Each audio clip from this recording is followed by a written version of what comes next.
Vamos sair do furacão político para falar do furacão de fato. A França, o Reino Unido e a Holanda estão enviando ajuda para várias ilhas do Caribe que ficaram destruídas pela passagem do furacão Irma. O furacão deixou ao menos 10 mortos em ilhas que são territórios de países europeus e em Porto Rico, que é território americano. Com ventos de quase 300 quilômetros por hora, o furacão de categoria 5 destruiu casas e estradas, deixou milhares de desabrigados. E é sobre isso que a gente conversa agora com o Rodrigo Carvalho, nosso correspondente em Londres. Boa noite, Rodrigo, para você. Qual é o grau de destruição? Dá para dimensionar isso que o furacão causou no Caribe?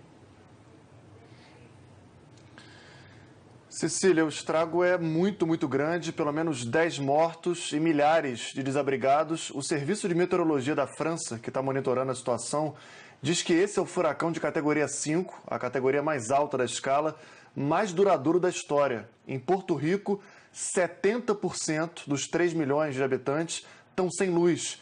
A ilha de Barbuda está numa situação muito difícil, está quase inabitável, segundo o primeiro-ministro. Ele classificou o impacto do furacão como uma devastação absoluta e disse à rede BBC, a rede britânica, que metade da população está desabrigada. 90% dos prédios sofreram algum tipo de estrago. São Martinho também está destruída.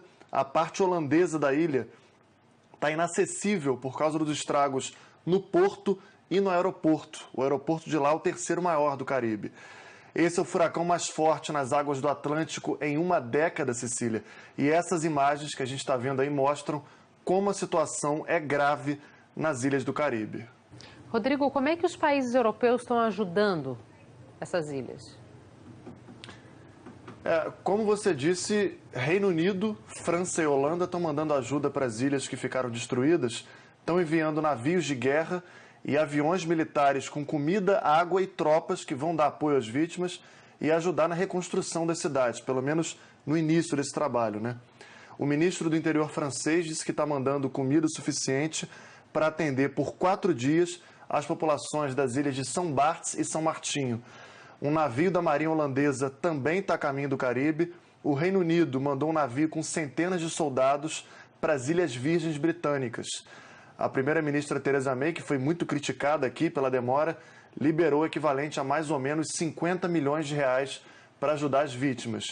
Os líderes desses países europeus que têm territórios no Caribe estão prevendo estragos bem maiores. O primeiro-ministro da França diz que o número de mortos e feridos em São Martinho deve ser maior do que o divulgado até agora. As equipes, Cecília, de resgate não conseguiram ainda acessar vários locais nessas ilhas do Caribe. As imagens feitas por satélite são realmente impressionantes, tão impressionantes quanto a da devastação embaixo. Obrigada, Rodrigo, pelas informações.